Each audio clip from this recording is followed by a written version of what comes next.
Texting my ex's mums and asking if I can come for tea, part 1. Let me know if you do want a part 2, because I've just presumed that you would. And if you're wondering why I've got rollers in, it's because I'm going to my ex's mum's house for a wine. In the worlds of the well-known philosopher Cardi B, am I the drama? By the way, ex number 1's mum is absolutely gorgeous. She replied saying, "Hi, have you texted the correct person? This is Elaine, it's blank's mum, and we weren't expecting you to come over. Does blank know?" Obviously blank doesn't know, but wait till the end because this will make loads of sense.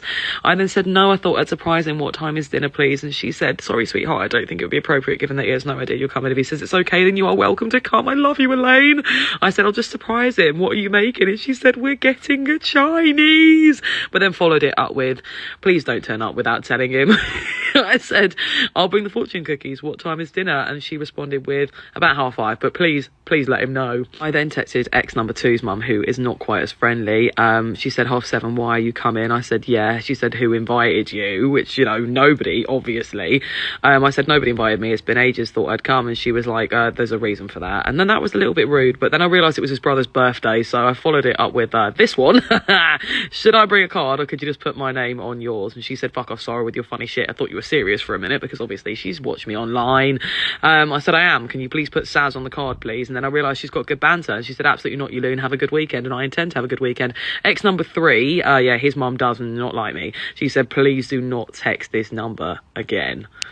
Rude. And ex number 4's mum still hasn't gotten over the fact that I dismembered all of his IKEA furniture. So she replied saying, "Is this Sarah?" And I said, "Yes, hi," expecting a royal welcome. And she said, "Does Will know you're texting me?" Will won't mind his name being in this, by the way, because he loves clout. And I said, "No, it's a surprise. What time I should get to yours for?" And she said, "I think he'd rather you get to fuck than get to ours." Rude. And I said, "Shall I not bother then?" And she said, "For the best if you don't." And I agree, it's for the best. But I then got a text off ex number 1 saying, "Why are you texting my mum asking to come round for tea? Don't you have food in your fridge?" Mortifying, but no, we're in a cost of living crisis, David. So I said, "It was for content, don't worry, I'm not coming." And he said, "Oh, she was well excited, no worries, hope you're well." So I thought, you know what, I'm going to go and see Elaine. So I said, "Fine, I'll pop in for a wine." And the rest is history. Off for a girls' night.